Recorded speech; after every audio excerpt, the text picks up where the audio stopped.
Hello guys, welcome to the Historica. आज हम लोग जीव विज्ञान का एक महत्वपूर्ण विषय समझेंगे जिसका नाम है कंकाल तंत्र।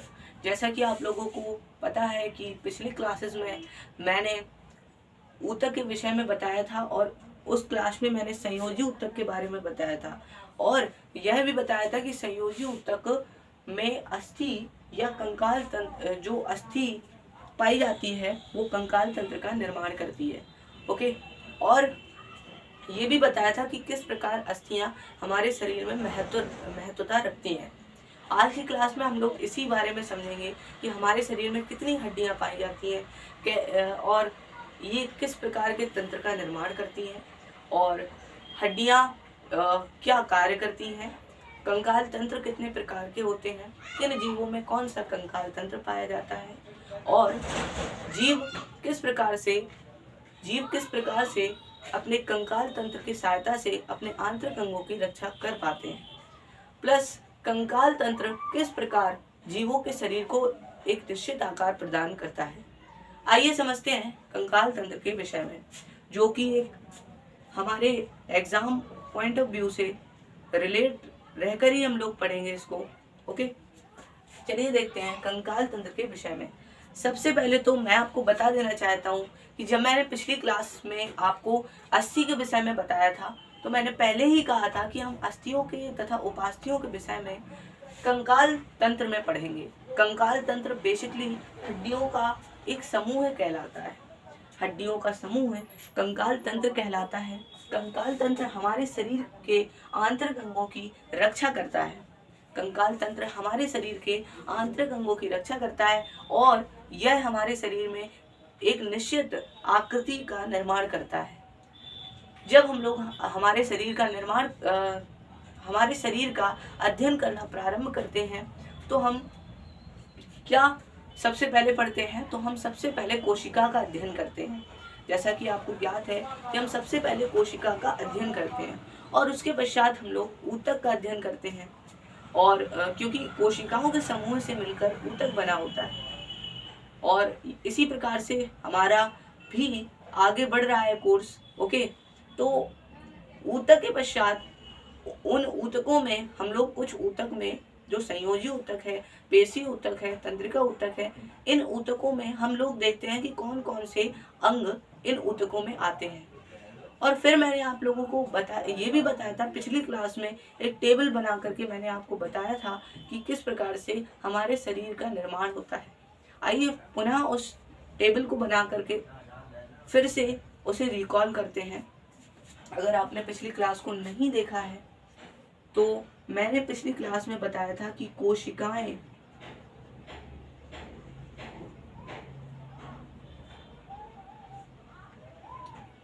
समान कोशिकाएं, ओके,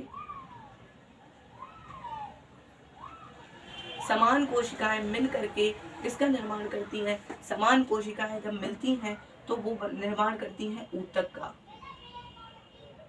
इस ऊतक को हम लोग कोशिका समूह भी कह सकते हैं या इसे हम कोशिका तंत्र भी कह सकते हैं। ओके, कोशिकाओं के समूह को, जो समान कोशिकाएं होती हैं, उन समान कोशिकाओं के समूह को ऊतक कहते हैं। ओके, जैसा कि मैंने आपको पिछली क्लास में बताया था। फिर इसके पश्चात क्या बनता है? फिर इसके पश्चात बनता है एक अंग, बहुत सारे ऊतकों को मिला करके, इसलिए इसको हम क्या कह सकते हैं? ऊतक तंत्र कह सकते हैं। ओके, और अंगों से मिलकर के हमारा शरीर बनता है। तो अंग तंत्र मिलकर के क्या बनाते हैं? शरीर मिल करके क्या बनाते हैं? शरीर बनाते हैं। ओके, तो ये मैंने पिछली क्लास में आपको बताया था कि किस प्रकार से समान कोशिकाएं मिल करके ऊतक का निर्माण करती हैं। प्लस जब ऊतक का निर्माण हो जाता है तो वो ऊतक किस प्रकार से अंगों का निर्माण करते हैं और कौन सा ऊतक किन अंगों में पाया जाता है। आप पीछे की क्लासेस में जाकर के देखेंगे तो मैंने इसके बारे में पूरा बताया हुआ है, कोशिका और ऊतक के विषय में। अब हमारा जो टॉपिक है वो ऊतक तंत्र यानी कि अंगों के विषय में हम लोग पढ़ रहे हैं। ओके। और अंगों में भी हम अंग तंत्रों के विषय में पढ़ेंगे। ओके। और इस अंग तंत्र में सबसे पहला अंग तंत्र हमारा सबसे पहला अंग तंत्र कंकाल तंत्र रहेगा, क्योंकि हमारे शरीर का जो मुख्य ढांचा है वो कंकाल तंत्र के द्वारा ही निर्मित होता है। ओके। इसलिए हम लोग सबसे पहले कंकाल के विषय में पढ़ेंगे। इसके बाद हम लोग कहीं जाकर के पेशीय तंत्र के बारे में पढ़ेंगे। फिर इसके बाद हम लोग अलग अलग जैसे परिसंचरण तंत्र और नर्वस सिस्टम। ओके। और फिर इसके बाद हम लोग आगे चल करके सबसे अंत में उत्सर्जन तंत्र और प्रजनन तंत्र के साथ संपूर्ण जीव विज्ञान खत्म करेंगे, जूलॉजी कंप्लीट करेंगे। और मुख्यतः मैं इसमें जूलॉजी के ही विषय में बताऊंगा, कंकाल तंत्र। तो जूलॉजी ही पढ़ रहे हैं हम लोग, बेसिकली बॉटनी नहीं पढ़ रहे हैं। ओके। चलिए देख लेते हैं अब हम लोग कंकाल तंत्र के विषय में। सबसे पहले तो कंकाल कहते किसे हैं? कोश जो अस्थियां होती हैं उनके समूह को कंकाल कहते हैं।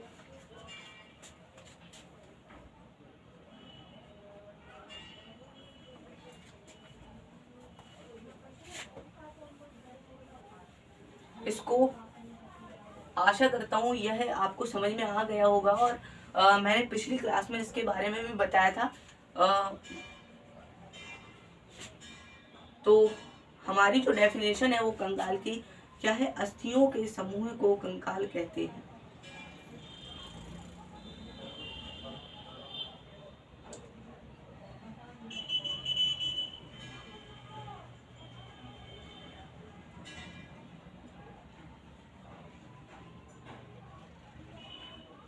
ओके। जब अस्थियां दो या दो से अधिक अस्थियां, सबसे पहले तो तंत्र कहते किसे हैं? बहुत सारे जब अंग मिल जाते हैं, बहुत सारे अंग जब मिल जाते हैं तो उसको क्या कहते हैं? अंग तंत्र कहते हैं। और उसमें जो भी अंग मिला होता है उसका जो अंग तंत्र कहलाता है वो अलग अलग नामों से जाना जाता है। जैसे हमारे शरीर में जो नर्वस सिस्टम है वो मस्तिष्क और मेरुरज्जु यानी कि सूचनाओं का आदान प्रदान करने वाले अंगों से मिलकर बना होता है, इसलिए उस अंग तंत्र को क्या कहते हैं? तो नर्वस सिस्टम कहते हैं, क्योंकि वो पूरा नर्व पर आधारित होता है। वैसे ही अंग तंत्र बना होता है जो नर्व पर आधारित होता है। ओके। वैसे ही ये जो कंकाल तंत्र है वो हड्डियों पर आधारित होता है और हड्डियों से मिलकर ही बना होता है, इसलिए इसे कंकाल तंत्र कहते हैं। ओके। ये हो गया हमारा अंग तंत्र। अंग यहाँ पर कौन है? हड्डी यहाँ पे यानी कि अस्थि यहाँ पर अंग है और अस्थियों से मिलकर के कंकाल तंत्र का निर्माण होता है। ओके। अब कंकाल तंत्र का कार्य क्या होता है? तो कंकाल तंत्र शरीर में कंकाल तंत्र शरीर के आंतरिक अंगों की रक्षा करता है, शरीर के आंतरिक अंगों को रक्षा प्रदान करता है।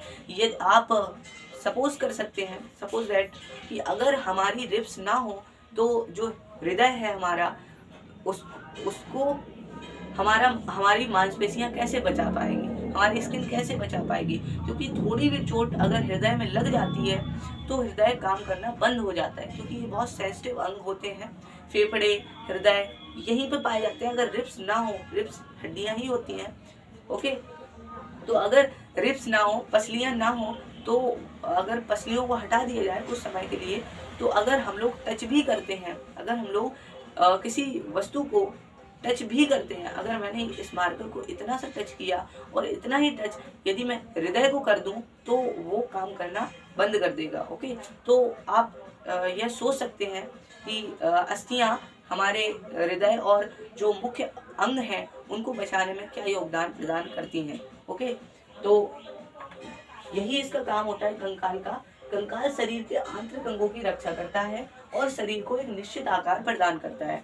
आप देख सकते हैं कि यदि हाथ की हड्डी ना हो तो हाथ का आकार कैसा होगा। ओके। और आप सपोज कर सकते हैं अगर हड्डियां ही ना हो तो हम लोगों की आकृति कैसे हो सकती है। अमीबा में हड्डियां नहीं होती हैं, अमीबा में किसी भी प्रकार की कोई हड्डी नहीं होती है, जिस कारण अमीबा का आकार कैसा होता है? अनियमित आकार होता है। अमीबा का आकार अनियमित होता है क्योंकि उसमें किसी भी प्रकार का कंकाल तंत्र नहीं होता है। ओके।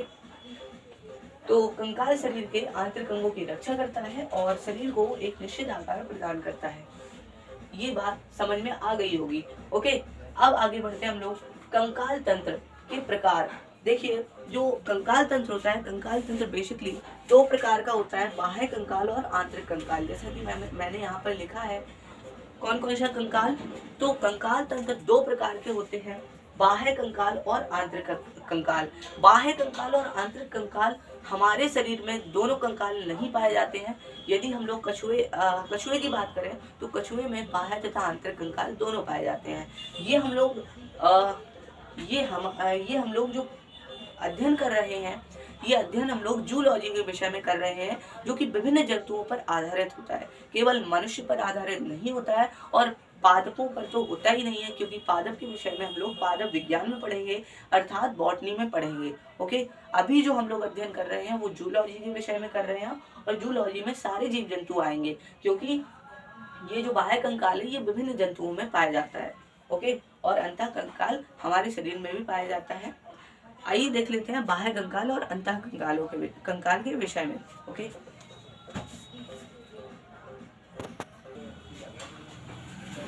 आइए देख लेते हैं बाह्य कंकाल के विषय में। तो बाह्य कंकाल क्या है? सबसे पहले तो मैंने लिखा नहीं इसलिए क्योंकि आपको बता सकूं फेस टू फेस। ओके, बाह्य कंकाल। बाह्य कंकाल नाम से ही आपको स्पष्ट हो रहा होगा कि बाह्य कंकाल क्या होगा। बाह्य का अर्थ होता है, हिंदी भाषा में जो बाह्य है इसका अर्थ क्या होता है? बाहर।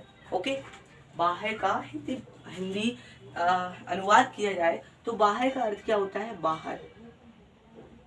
ओके, बाहर। ओके, तो अगर हम लोग मिलाने का प्रयास करें तो यहाँ पर सीधे तौर पर हम लोग समझ सकते हैं कि बाहर कंकाल, ओके, जो कंकाल शरीर के बाहर होता है उसे क्या कहते हैं? बाह्य कंकाल कहते हैं। अब आप ये सोचेंगे कि बाहर शरीर के बाहर होगा उसे बाह्य कंकाल, शरीर के बाहर कंकाल हो कैसे सकता है? क्योंकि ये तो शरीर को आकार प्रदान करता है, और यदि ये शरीर के बाहर होगा तो शरीर का निर्माण कैसे हो सकेगा? ओके, ये प्रश्न मेरे भी दिमाग में उठा था जब मैंने पहली बार पढ़ा था, लेकिन ये हम लोग किसका अध्ययन कर रहे हैं? हम लोग संपूर्ण जूलॉजी यानी कि जंतु विज्ञान का अध्ययन कर रहे हैं। तो जंतु विज्ञान के अंतर्गत हम लोग सीधे तौर पर ये कह सकते हैं कि ये कछुए में पाया जाता है। ओके, कछुए में बाह्य कंकाल पाया जाता है। देखिए, कछुए का जो सेल होता है वो बाह्य कंकाल का बना होता है, जबकि अंतः कंकाल उसके शरीर में पाया जाता है। ओके, यदि हम लोग बात करें घींगे की तो घींगे में बाह्य कंकाल पाया जाता है। घेंगा बाहर से पूरा ढका होता है, केवल उसमें बाह्य कंकाल पाया जाता है, उसमें कोई आंतरिक कंकाल नहीं पाया जाता। ओके, उस खोल के अंदर ही, उस सेल के अंदर ही घेंगा अंदर रहता है। ओके, तो समझ में आ रहा होगा ठीक तरीके से कि जो बाहर कंकाल होता है, शरीर के बाहर पाए जाने वाले कंकाल को बाह्य कंकाल कहते हैं। शरीर के बाहर पाए जाने वाले कंकाल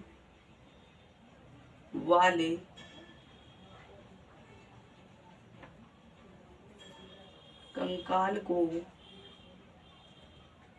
बाह्य कंकाल कहते हैं।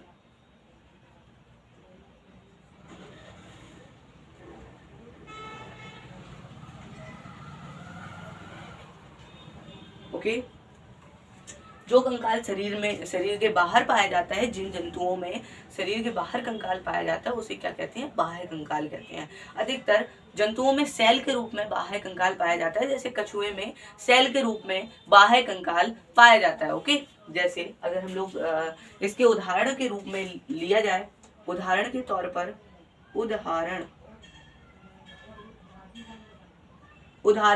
पर क्या कह सकते हैं हम लोग? उदाहरण के तौर पर हम कह सकते हैं कि कछुए में बाह्य कंकाल पाया जाता है। कछुआ हो जाएगा इसका उदाहरण। दूसरा यदि बात की जाए तो तिल चट्टे में बाह्य कंकाल पाया जाता है। ओके, और कॉकरोच में भी पाया जाता है। कॉकरोच, जितने भी जीवधारी हैं, जितने भी लघु जीव हैं, उनको मारने पर चट की आवाज आती है। ओके, समझ सकते हैं ऐसा करके, जिनको मारने पर चट की आवाज आती है उनमें क्या पाया जाता है? बाह्य कंकाल पाया जाता है। और मच्छर में भी बाह्य कंकाल पाया जाता है। ओके, मच्छर अब आप लोग सोचेंगे कि जो मच्छर है उसका शरीर इतना छोटा होता है और उस पर जब हाथ ऐसे करके चलाते हैं तो वो तुरंत मर जाता है। यदि उसमें बाह्य कंकाल पाया जाता है तो वो कैसे उसका कंकाल टूटता नहीं है।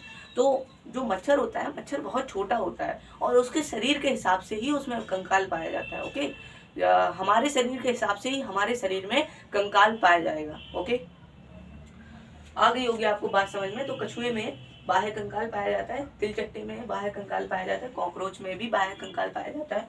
और यदि हम लोग बात करें मच्छर की, तो मच्छर की प्रजाति में भी, मच्छर की सभी प्रजातियों में बाह्य कंकाल पाया जाता है।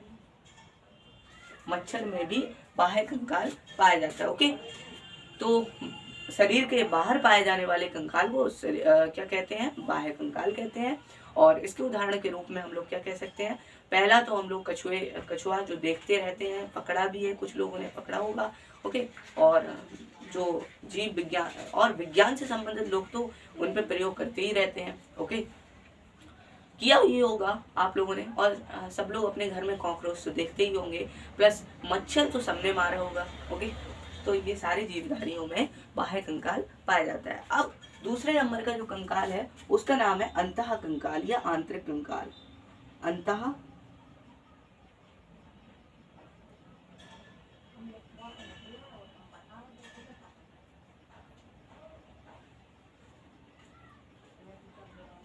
अंतः कंकाल, चलिए देख लेते हैं अंतः कंकाल के विषय में। ओके,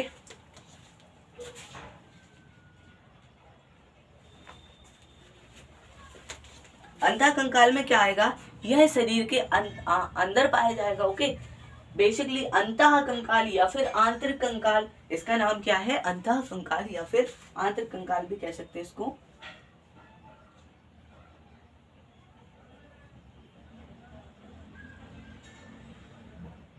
इसको क्या कह सकते हैं, आंतरिक कंकाल भी कहा जा सकता है। ओके, तो सीधे तौर पर यदि हम लोग यहाँ पर हिंदी अनुवाद करें, यदि यहाँ पर हम लोग हिंदी अनुवाद किया जाए तो यहाँ पर क्या हो जाएगा, आंतरिक यानी कि अंदर जो शरीर के जो कंकाल शरीर के अंदर पाया जाता है उसे क्या कहते हैं, आंतरिक कंकाल कहते हैं। ओके, जो कंकाल शरीर के अंदर पाया जाता है उसे आंतरिक कंकाल कहते हैं।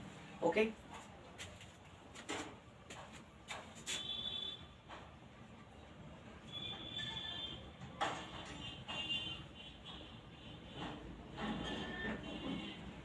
शरीर के भीतर पाया जाता है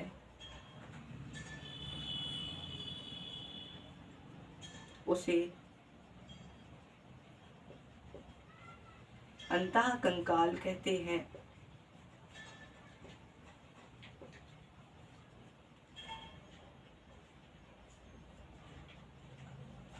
ओके, यदि बात की जाए उदाहरण की, तो उदाहरण के तौर पर हम सीधे तौर पर ये ले सकते हैं कि मनुष्य का जो कंकाल तंत्र होता है वो कंकाल तंत्र कौन सा होता है, तो अंतः कंकाल मनुष्य में पाया जाता है। ओके, मनुष्य में अंतः कंकाल पाया जाता है। प्लस कछुए की बात की जाए तो कछुए में अंतः और बाह्य दोनों प्रकार के कंकाल पाए जाते हैं। उसकी जो सेल होती है, उसकी जो खोपड़ी होती है ऊपर की, सेल कहा जाता है उसको, जो सेल होती है उसकी सेल किसकी बनी होती है, बाह्य कंकाल की। और अगर उसके अंदर की बात की जाए तो उसका जो अंदर जो शरीर होता है उसका शरीर किसका बना होता है, अंतः कंकाल का बना होता है। ओके, तो उदाहरण के तौर पर यहाँ भी कछुआ आ जाएगा,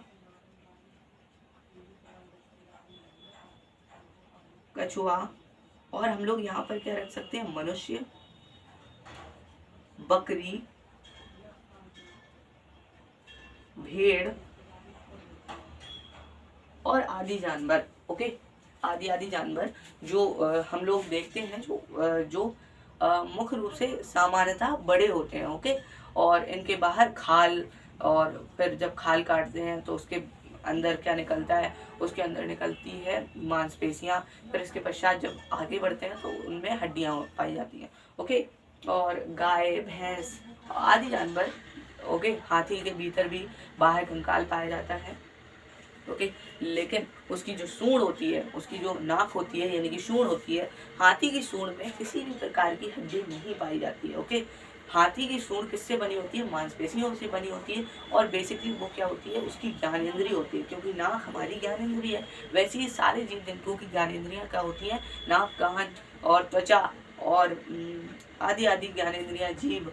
ओके, तो जितनी भी ज्ञानेंद्रियां हैं ज्ञानेंद्रिय के टॉपिक में हम लोग ज्ञानेंद्रिय के विषय में पढ़ेंगे। ओके, तो हाथी की जो ज्ञानेंद्रिय होती है, नाक यानी कि उसकी सूंड, वो मांसपेशियों की बनी होती है, ना कि हड्डियां पाई जाती हैं। हाथी की सूंड में एक भी अस्थि नहीं पाई जाती है। ओके, अब हम लोग बात करते हैं कंकाल तंत्र। कितने जो कंकाल तंत्र है वो आंतरिक कंकाल, हमें इसमें जो कंकाल तंत्र है इसमें हम लोग कंकाल तंत्र में हड्डियों के विषय में थोड़ी जानकारी प्राप्त कर लेते हैं, क्योंकि कंकाल तंत्र दो चीजों से मिलकर के बना होता है। एक तो अस्थियों से मिलकर के बना होता है और दूसरा उपास्थियों से मिलकर के कंकाल तंत्र का निर्माण होता है। ओके, हम लोग बेसिकली पढ़ेंगे अंतः कंकाल के विषय में, बाह्य कंकाल के विषय में नहीं पढ़ेंगे, क्योंकि ये हमारे पास तो है ही नहीं बाह्य कंकाल, और जिसे डॉक्टर बनना होगा वो बाह्य कंकाल के विषय में भी पढ़ेगा, लेकिन हमें कोर्स से रिलेटेड पढ़ना है और हमारे कोर्स में आंतरिक कंकाल है। ओके, क्वेश्चन यहीं से पूछे जाएंगे और आंतरिक कंकाल के विषय में हमें पढ़ना होगा। आंतरिक, सॉरी यहाँ पे आ में डंडा लगाना भूल गया मैं। ओके, चलिए देख लेते हैं हम लोग हड्डियों के बारे में, क्योंकि जो कंकाल तंत्र है वो किससे मिलकर के बना होता है, वो अस्थियों तथा उपास्थियों से मिलकर के कंकाल तंत्र बना होता है।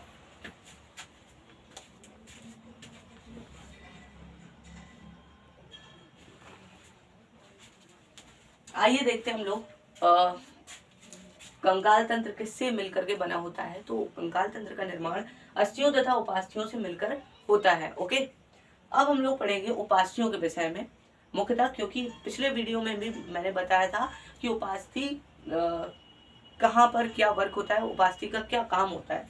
तो आज के जो टॉपिक है उसमें हम लोग उपास्थियों के विषय में देख लेंगे। अभी का जो टॉपिक है उपास्थि। ओके, और इसमें क्वेश्चन भी आता है, मुख्यतः पूछा जाता है कि कंकाल तंत्र किस ऊतक से मिलकर बना होता है। इसका आंसर होगा कंकाल तंत्र संयोजी ऊतक से मिलकर बना होता है। ओके, कंकाल तंत्र का निर्माण किस ऊतक से होता है, तो संयोजी ऊतक से होता है। आइए देख लेते हैं उपास्थियों के विषय में। उपास्थियों के विषय में सबसे पहले तो मैं यही कहूंगा कि उपास्थि एक नरम मुलायम हड्डी होती है। ओके, उपास्थि क्या होती है, उपास्थि मुलायम अस्थियां होती हैं जिनका निर्माण कैल्शियम फॉस्फेट से होता है। ओके, और कहीं कहीं इनका निर्माण प्रोटीन तथा शर्करे से भी बताया जाता है, लेकिन इनका निर्माण किससे होता है, कैल्शियम फॉस्फेट से होता है। ओके, कैल्शियम फॉस्फेट Ca3 और PO की पावर 2 PO2। ओके, ऐसा बना करके ये किससे बनी होती है, सबसे पहले तो ये मुलायम होती है। उपास्थियां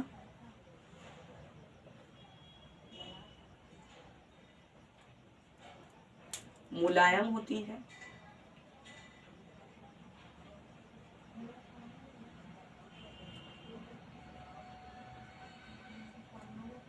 इनका निर्माण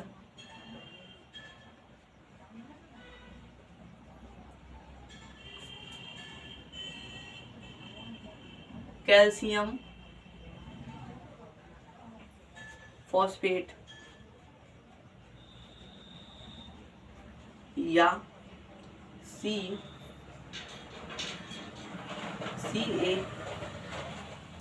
Ca3 PO4 ओके से होता है।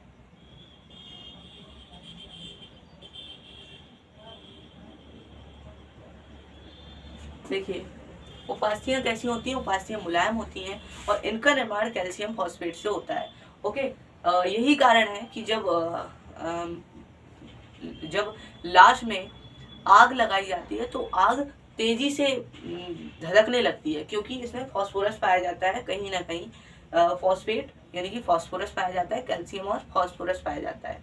अब हम लोग देख लेते हैं कि उपास्थियां पाई कहाँ जाती हैं, क्योंकि सामान्यतः हड्डियों को तो हम देखते रहते हैं, लेकिन जो उपास्थियां होती हैं इनके विषय में हमें कम जानकारी होती है। उपास्थियां मुख्यतः कान, नाक और बड़ी अस्थियों के जोड़ों के मध्य पाई जाती हैं। ओके, पिछले क्लास में भी मैंने बताया था कि उपास्थियां कहाँ पाई जाती हैं, कान, नाक तथा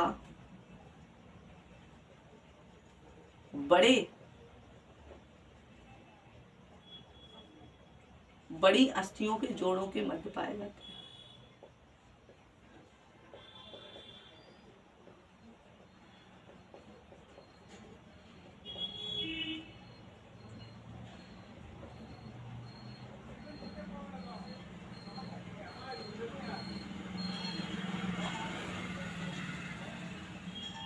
पाई जाती हैं।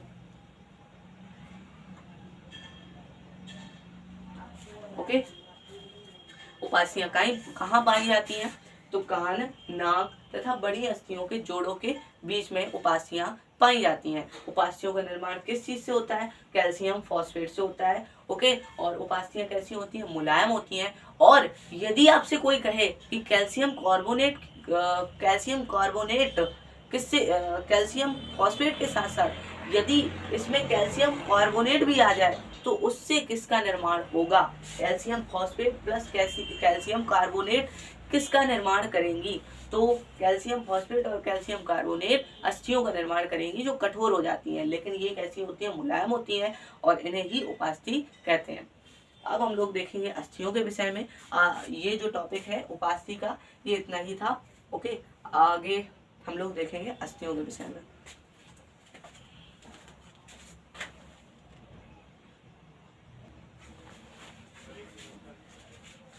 आइए देखते हैं अस्थियों के विषय में। सबसे पहले तो मैं आपको बता देना चाहता हूँ कि अस्थियां, जैसा कि आपको ज्ञात है कि उपास्थि जो होती है वो किससे मिलकर के बनी होती है? कैल्शियम फॉस्फेट से मिलकर के बनी होती है। ओके, आपको पता है, अभी तुरंत मैंने आपको बताया कि जो उपास्थि होती है वो उपास्थि किससे मिलकर के बनी होती है? कैल्शियम फॉस्फेट से मिलकर के उपास्थि बनी होती है। ओके, और मैंने तुरंत ये भी बताया था कि जो कैल्शियम फॉस्फेट है उसके अलावा यदि कैल्शियम कार्बोनेट भी मिल जाए, मिक्स हो जाए, मर्ज हो जाए, तो वो किसका निर्माण करेंगे? अस्थियों का निर्माण करेंगे। ओके, तो अस्थियां कठोर होती हैं। और क्या होती हैं? ये कठोर होती हैं। ये कठोर होती हैं और किससे बनी होती हैं? तो ये किससे बनी होती हैं?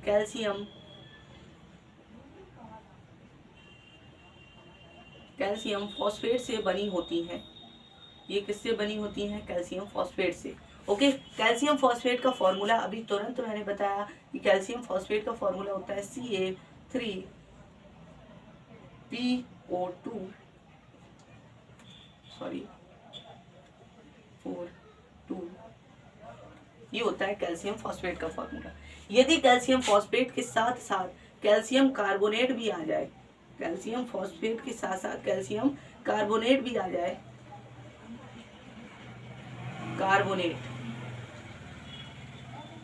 Calcium carbonate. Okay, calcium carbonate भी आ जाए। कैल्शियम कार्बोनेट का जो फॉर्मूला होता है उसका फॉर्मूला होता है CaCO3। Okay, CaCO3। Calcium carbonate भी आ जाए तो मिल करके क्या बनाएंगे?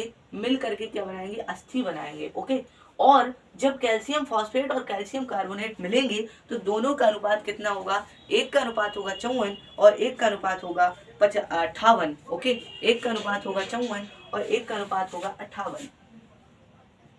इसका परसेंटेज कितना होगा? 54% और इसका होगा 58%।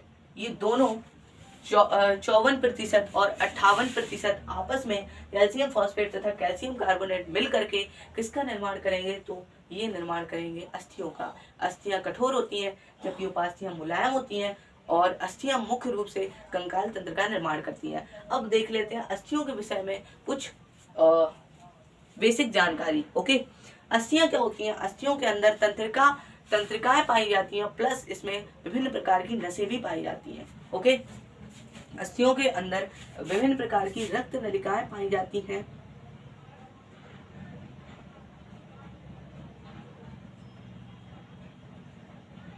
और क्या पाई जाती हैं? तंत्रिकाएं भी पाई जाती हैं। अस्थियों को ऊर्जा कहाँ से मिलती है? तो इनके ऊर्जा का मुख्य स्रोत लासिका होता है। ओके, लासिका ग्रंथियों द्वारा अस्थियों को ऊर्जा प्राप्त होती है। यदि लासिका ग्रंथियां खराब हो जाती हैं तो अस्थियों में गठियावात जैसे रोग उत्पन्न हो जाते हैं। ओके, तो अस्थियों को ऊर्जा लासिका द्वारा प्राप्त होती है। अस्थियों में ओसीन नामक प्रोटीन पाया जाता है। अस्थियों को ऊर्जा कहाँ से प्राप्त होती है? तो लासिका द्वारा ऊर्जा प्राप्त होती है। अस्थियों को ऊर्जा लासिका द्वारा प्राप्त होती है। लासिका द्वारा अस्थियों को ऊर्जा प्राप्त होती है। ओके, शोर ज्यादा हो रहा है बाहर।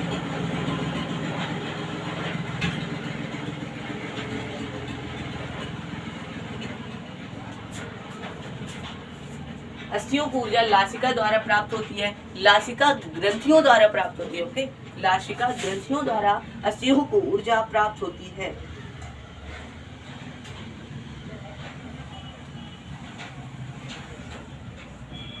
लासिका ग्रंथियों के माध्यम से अस्थियों को ऊर्जा प्राप्त होती है। और यदि ये लासिका ग्रंथियां खराब हो जाती हैं, जगह जगह पर पाई जाती हैं, और यदि ये लासिका ग्रंथियां खराब हो जाती हैं या किसी न किसी कारणवश इनमें कोई रोग उत्पन्न हो जाता है, तो अस्थियों में गठिया जैसे रोग उत्पन्न हो जाते हैं। ओके, और प्लस इसके और आगे मैंने बताया था कि अस्थियों में ओशीन नामक प्रोटीन पाया जाता है। अस्थियों में कौन सा प्रोटीन पाया जाता है? ओशीन प्रोटीन।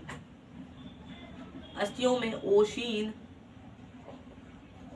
प्रोटीन पाया जाता है। ओशीन नामक प्रोटीन पाया जाता है, जिस कारण क्या होता है? अस्थियों में ओशीन नामक प्रोटीन पाया जाता है, जिस कारण हमारी अस्थियों के अधिक चलने पर या अधिक काम करने पर हमें थकावट महसूस होती है। अस्थियों में कौन सा प्रोटीन पाया जाता है? तो अस्थियों में ओशीन नामक प्रोटीन पाया जाता है। जबकि उपास्थियों में कॉन्ड्रिन नामक प्रोटीन पाया जाता है। उपास्थियों में कॉन्ड्रिन नामक प्रोटीन पाया जाता है। उपास्थियों में कौन सा पाया जाता है? तो कॉन्ड्रिन नामक प्रोटीन पाया जाता है। ये याद रखिएगा, कॉन्ड्रिन। ओके, लेकिन अस्थियों में कौन सा पाया जाता है? ओशीन नामक प्रोटीन पाया जाता है, जिसके कारण अस्थियों में क्या होता है? अस्थियों में थकावट उत्पन्न हो जाती है। ओके, आगे बढ़ते हम लोग। कॉन्ड्रिन प्रोटीन उपास्थियों में पाया जाता है, जिसके कारण हमें उपास्थियों में थकावट महसूस होती है। ओके,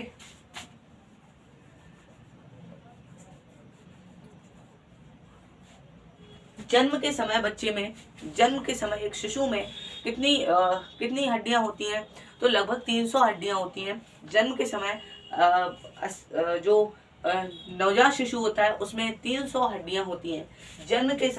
यदि जन्म के समय की बात की जाए, अब हम लोग जन्म की बात कर लेते हैं। तो जन्म की बात करें तो 300 से लेकर के 310 अस्थियां होती हैं।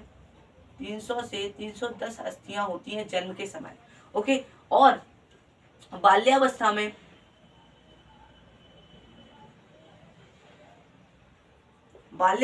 कुल 208 अस्थियां होती हैं। बाल्यावस्था में कुल 208 अस्थियां होती हैं। जबकि यदि हम लोग बात करें वयस्क अवस्था में, तो वयस्क अवस्था में कुल 206 अस्थियां होती हैं। ओके, कुल 206 अस्थियां होती हैं। अस्थियों में एक प्रकार की अस्थियों की कोशिकाओं को ऑस्टियोब्लास्ट कोशिका कहा जाता है, जो कि अस्थियों में एक प्रकार की कोशिकाएं पाई जाती हैं, जो अस्थियों के पुनर्निर्माण के लिए उत्तरदायित्व जिनके पास अस्थियों का पुनर्निर्माण का उत्तरदायित्व होता है। ओके, उनका नाम क्या होता है? जो कि अस्थियों में पुनर्निर्माण का उत्तरदायित्व संभालती हैं, उनका नाम होता है ऑस्टियोब्लास्ट कोशिकाएं। ऑस्टियोब्लास्ट।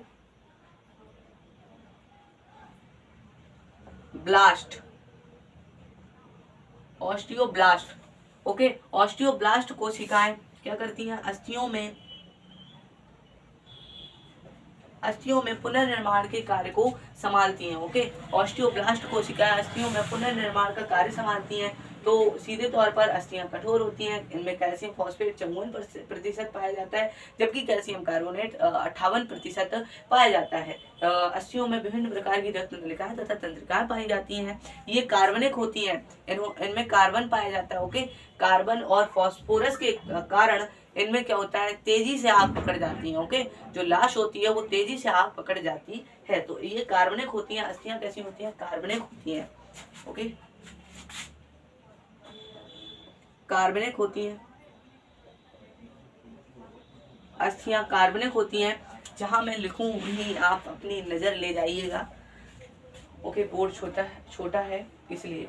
ओके, अस्थियां कार्बनिक होती हैं और इनमें फास्फोरस भी पाया जाता है। जब कार्बन, फास्फोरस और कैल्शियम मिलते हैं तो क्या होता है, आग तेजी से प्रज्वलित होने लगती है। ओके, नासिका ग्रंथियां पाई जाती हैं। ओके, विभिन्न अस्थियां जिस स्थान पर मिलती हैं उसे स्नायु कहते हैं, और जिस स्थान पर अस्थियां मांसपेशियों से जुड़ी होती हैं उसे क्या कहते हैं, उसे कंडरा कहते हैं। ओके, ये मैंने पिछली क्लास में बताया था आपको, शायद आपको याद हो।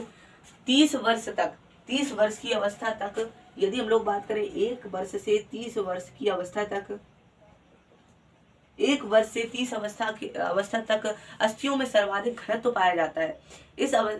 इन वर्षों में अस्थियों में सर्वाधिक घनत्व पाया जाता है। घनत्व का अर्थ होता है कि यदि अस्थि टूट जाए, किसी न किसी प्रकार क्षतिग्रस्त हो जाए, तो अस्थियां दोबारा पुनर्निर्माण करने की सबसे ज्यादा आशंका किसमें होती है, 1 से 30 वर्ष के समय काल में या आयु काल में। ओके, 1 वर्ष से 30 वर्ष के आयु काल में अस्थियां तेजी से पुनर्निर्माण की प्रक्रिया कर लेती हैं। इसलिए इनमें क्या होता है, 30 वर्ष तक इनमें सबसे अधिक घनत्व पाया जाता है।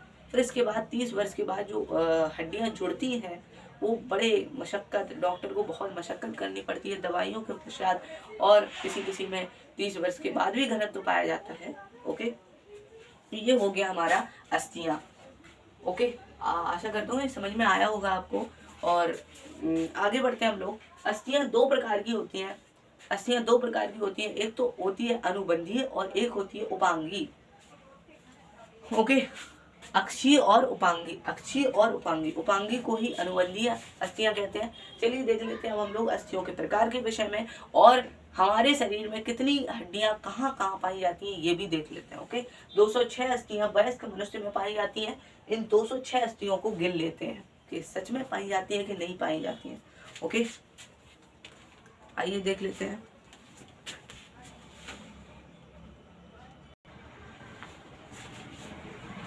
आइए देखते हैं अब हम लोग हड्डियों के विषय में।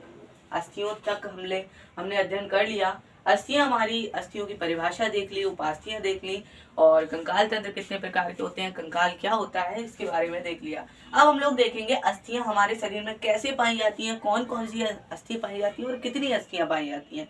सबसे पहले तो मैं आपको बता दूं कि हमारे संपूर्ण शरीर में 206 हड्डियां पाई जाती हैं। हमारे संपूर्ण शरीर में कितनी हड्डियां पाई जाती हैं, 206 हड्डियां पाई जाती हैं हमारे शरीर में। कितनी, 206 अस्थियां पाई जाती हैं। ओके, हड्डियां या अस्थियां पाई जाती हैं। ओके, अब ये 2 प्रकार की अस्थियों को 2 भागों में विभाजित किया गया है। सबसे पहले तो उपांगी और दूसरा अक्षीय। उपांगी और अक्षीय। उपांगी का कार्य क्या होता है, सीधे रखने वाली हड्डियां होती हैं, यानी कि शरीर को खड़ा रखने तथा सीधा रखने का कार्य उपांगी अस्थियां करती हैं। शरीर को सीधा रखने तथा खड़ा रखने का कार्य उपांगी अस्थियां करती हैं। शरीर को सीधा रखने तथा खड़ा रखने का कार्य उपांगी अस्थियां करती हैं।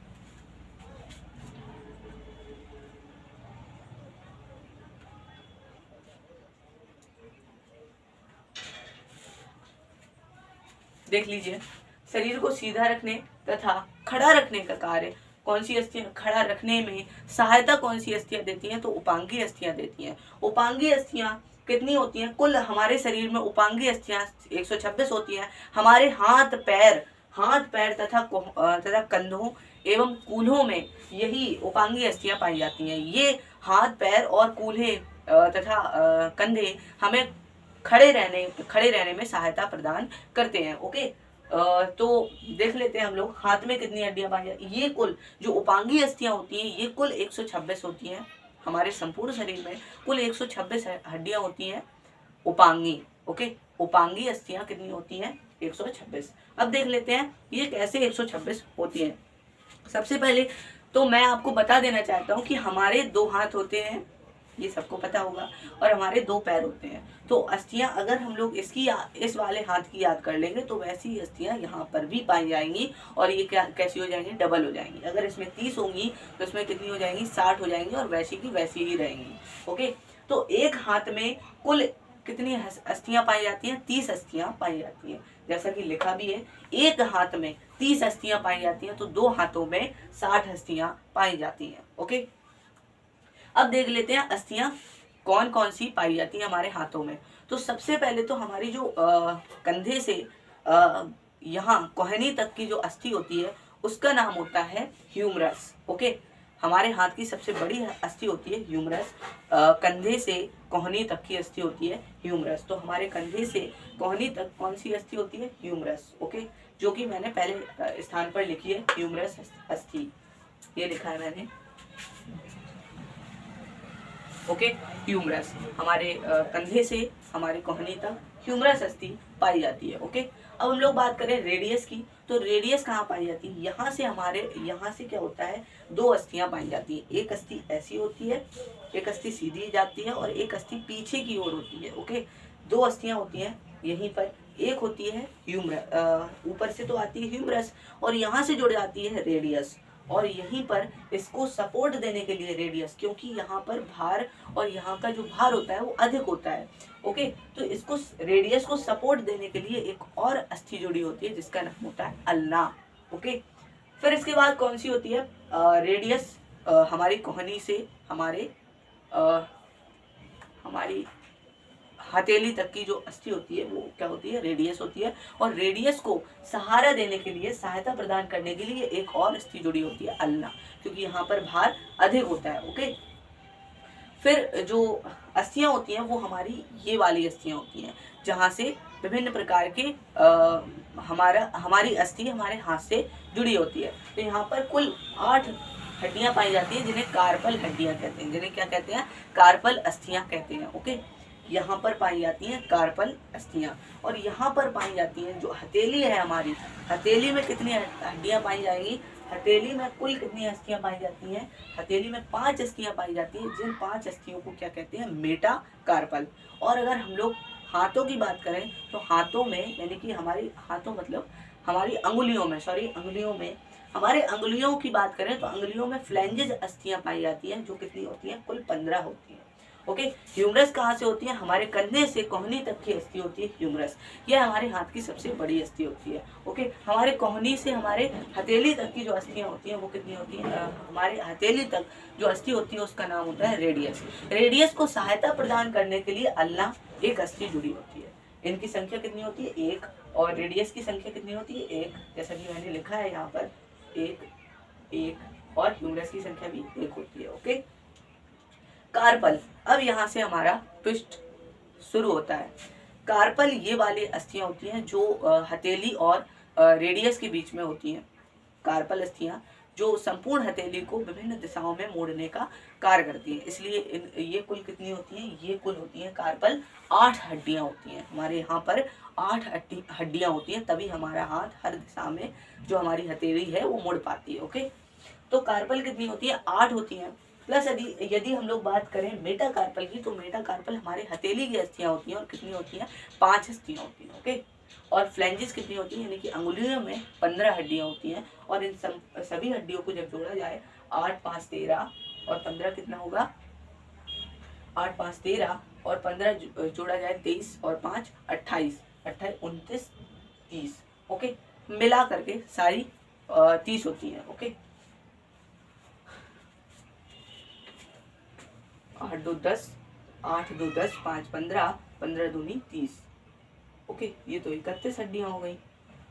हमारी यहाँ पे कोई गड़बड़ हो गया।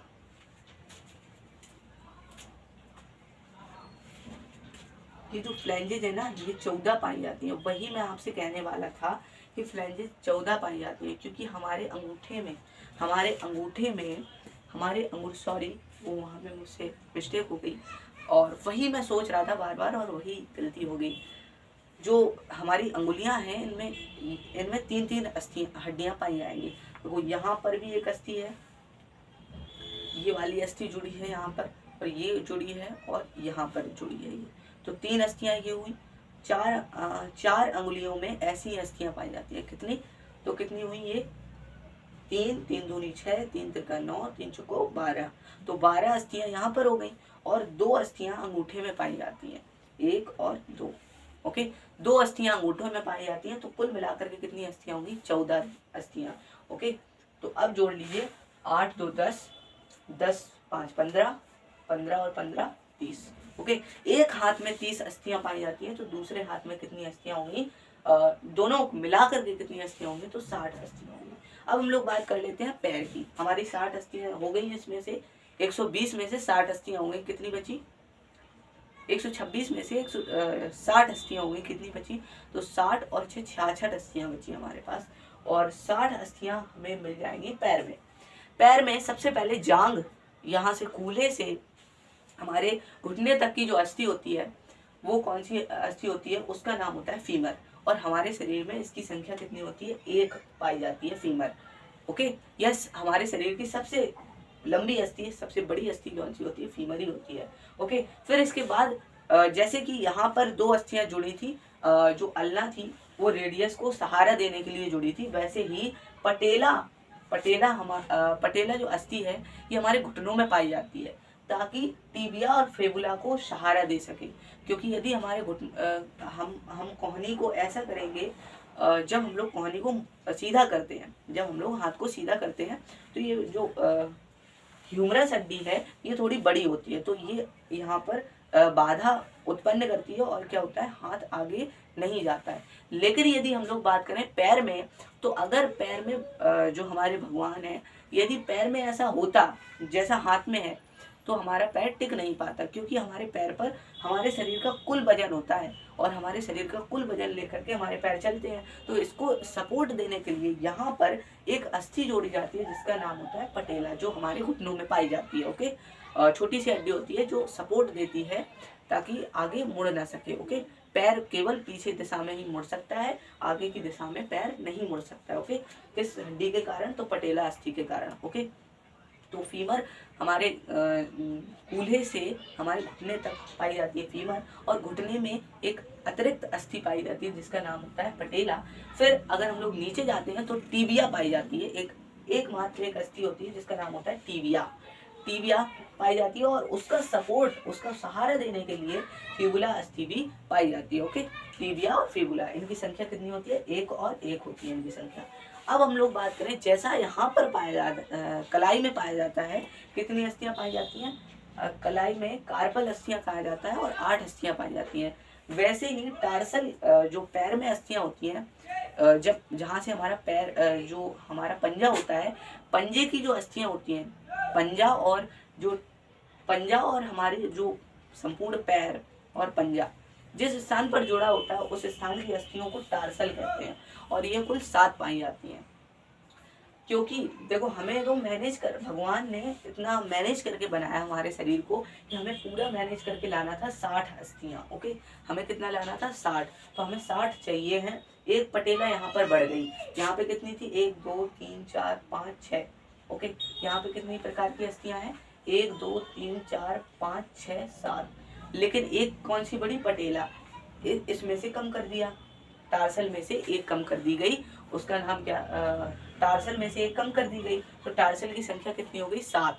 और आप लोग अपने पैर को जब मोड़ते हैं, जब पैर को मोड़ते हैं, पंजे को मोड़ने का प्रयास करते हैं, तो कलाई की तुलना में पंजा कम मुड़ता है। यही कारण है कि इसमें एक हड्डी कम पाई जाती है। ओके, मेटाटार्सल जैसे कि हमारी हथेली में पाई जाती है, वैसे ही हमारे पैर की हथेली, पैर का जो पंजा होता है, पंजे की तली में 5 हड्डियां पाई जाती हैं, और फ्लैंजेस 14 पाई जाती हैं, ऐसे ही जैसे हमारे हाथ में पाई जाती हैं। ओके, तो ये 30 हो गई, तो दोनों पैरों में कितनी हो जाएंगी, दोनों पैरों में हमारी 60 अस्थियां हो जाएंगी। ओके, आशा करता हूँ याद भी होता जा रहा होगा आपको, बार बार फेरिएगा और इनको लिख लीजिएगा। ओके, अब हमारे पास सिर्फ 6 अस्थियां बची हैं, उपांगी की सिर्फ 6 अस्थियां। उपांगी में कौन कौन सी 6 अस्थियां, सबसे पहले तो हमारे कंधों में कौन सी अस्थियां पाई जाती हैं, हमारे कंधों में पाई जाती है पेल्विकल। ओके, पेल्विक अस्थियां पाई जाती हैं, जो 2 होती हैं कंधों में, एक यहाँ से और एक अस्थि यहाँ भी जुड़ी होती है, एक अस्थि यहाँ भी जुड़ी होती है, तो ये कौन सी होती है, पेल्विक।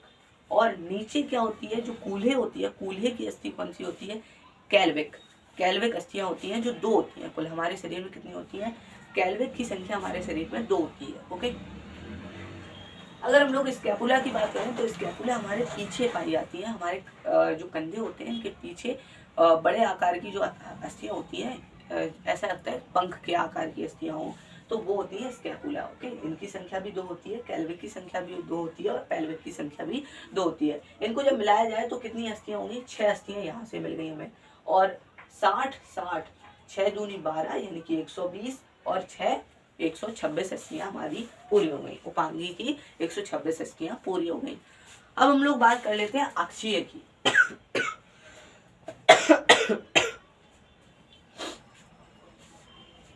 सॉरी, अब हम लोग बात कर लेते हैं अक्षीय की। तो अक्षीय में क्या होगा?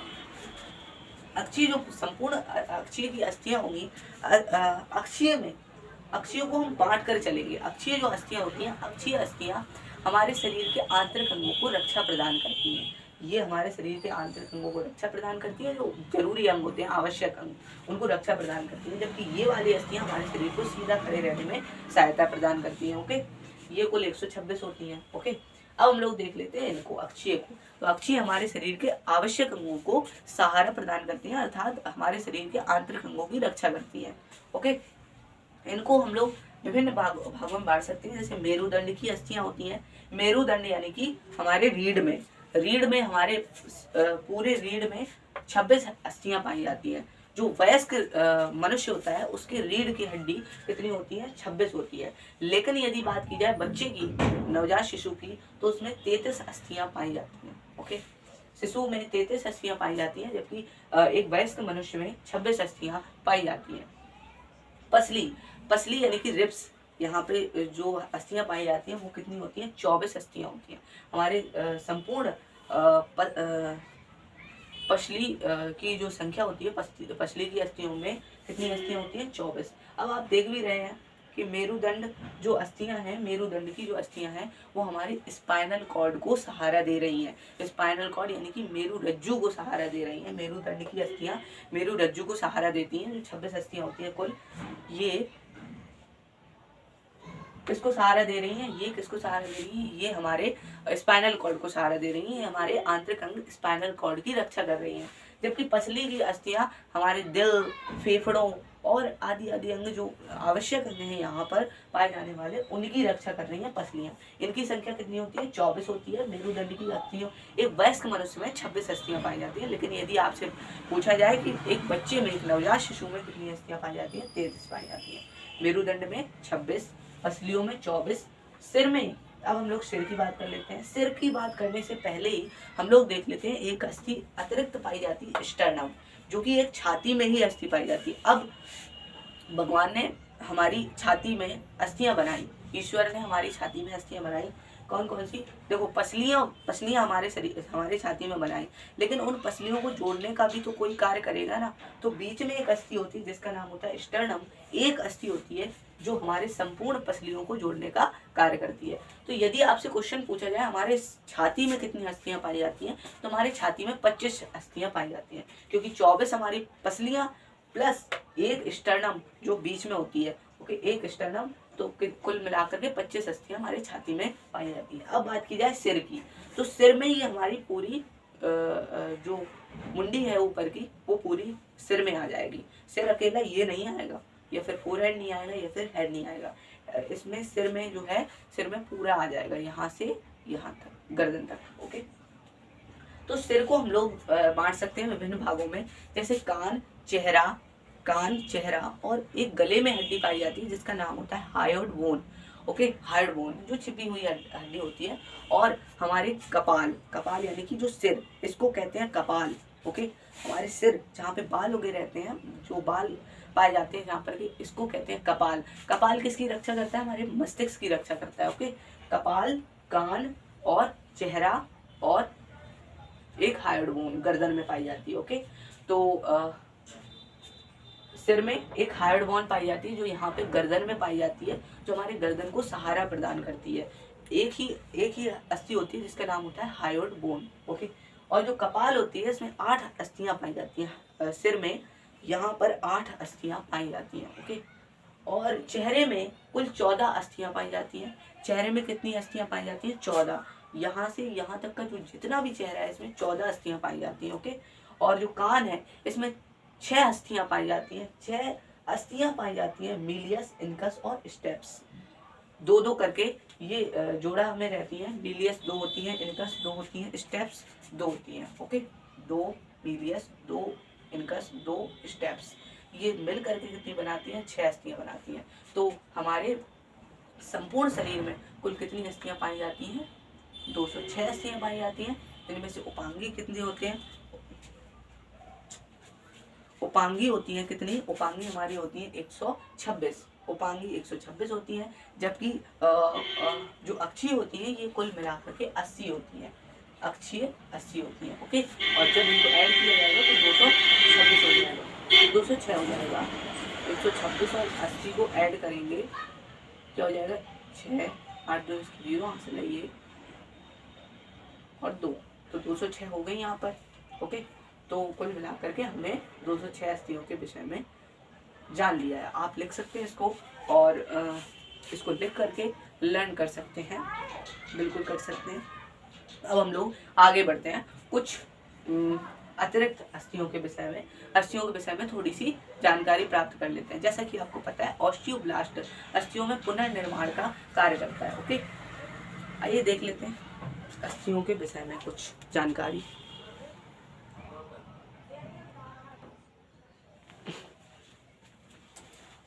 देखिए, रिलेटेड कुछ इन्हीं से था, इसलिए मैंने इसको मेटा नहीं। ओके, इससे रिलेटेड है। ओके, देखिए, जो मैं बताना चाहता हूँ कि जो सबसे हमारी छोटी अस्थि होती है वो हमारे शरीर की सबसे छोटी अस्थि होती है। क्या नाम होता है? स्टेप्स नाम होता है। हमारे शरीर की सबसे छोटी अस्थि क्या होती है? स्टेप्स होती है। ओके, यहाँ से मिट देता हूँ, ये तो शायद से आपको संपूर्ण जानकारी प्राप्त हो चुकी होगी इस चीज की।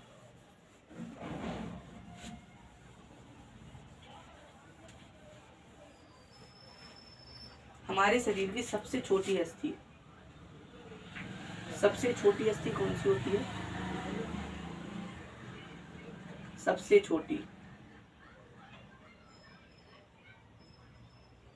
छोटी अस्थि होती है स्टेप्स। ओके, हमारे शरीर की सबसे छोटी अस्थि होती है स्टेप्स। और हमारे शरीर की सबसे चमकीली अस्थि क्या, हमारे शरीर की सबसे बड़ी अस्थि क्या होती है? हमारे शरीर की सबसे बड़ी अस्थि क्या होती है? तो बड़ी अस्थि होती है हमारी फीमर। ओके, जो जांग में पाई जाती है, मुख्यतः अभी बताया मैंने, फीमर। और हमारे शरीर की सबसे चमकीली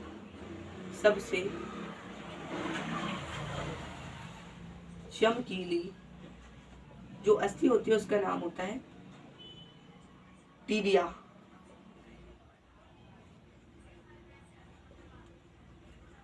ओके, हमारे शरीर की सबसे चमकीली अस्थि होती है टीबिया। और अस्थियों के मध्य एक द्रव्य भरा होता है जिसे क्या कहते हैं? साइनोबियल द्रव्य कहते हैं। साइनोबियल नामक द्रव्य भरा होता है। कौन सा द्रव्य भरा होता है? साइनोबियल।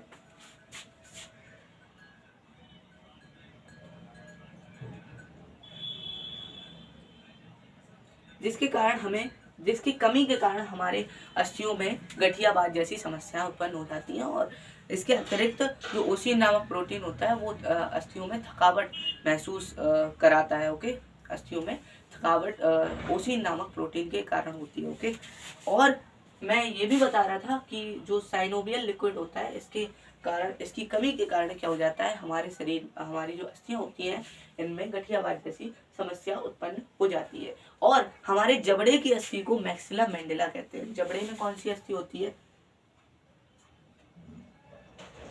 जो हमारा चेहरा है, चेहरे में 14 हड्डियां पाई जाती हैं। चेहरे में कितनी अस्थियां पाई जाती हैं? 14 अस्थियां पाई जाती हैं। इस चेहरे में जबड़े की अस्थि को क्या कहा जाता है? तो जबड़े की अस्थि को मैक्सिला मैंडेला कहा जाता है। Maxilla mandala.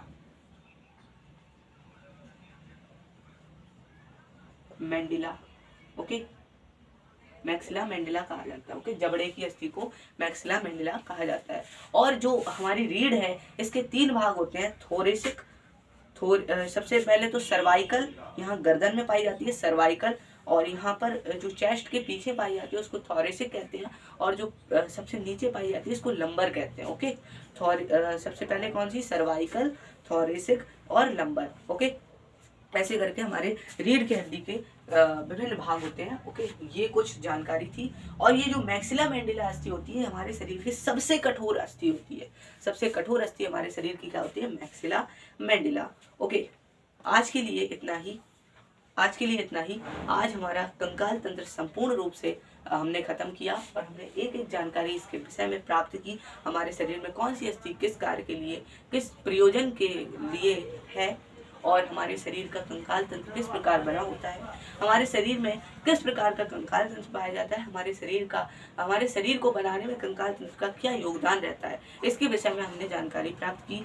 और इसके साथ ही साथ हमने ये भी जाना कि हमारे शरीर में कौन कौन सी अस्थि कहाँ कहाँ पाई जाती है और कितनी संख्या में पाई जाती है। आज तक शायद आप लोगों को यही बताया हुआ कि 206 अस्थियाँ पाई जाती हैं हमारे शरीर में, लेकिन कभी आपको ये नहीं बताया होगा कि हमारे शरीर में कहाँ कहाँ कौन कौन सी अस्थि पाई जाती है। तो मैंने आपको वो क्लियर कर दिया और मैंने आपको अस्थियों के विषय में संपूर्ण जानकारी दे दी है। और यदि आपको समझ में आया है तो चैनल को सब्सक्राइब कर लीजिएगा अगर आपने चैनल को सब्सक्राइब नहीं किया है। प्लस यदि आपको वीडियो अच्छा लगे तो वीडियो को लाइक कर दीजिएगा। और आशा तो यही करता हूँ कि आपको समझ में आया होगा, और नहीं भी आया तो इस वीडियो को बार बार देखिएगा, जिससे आपको समझ में आ जाएगा। ओके, तब तक के लिए जय हिंद, बाय बाय।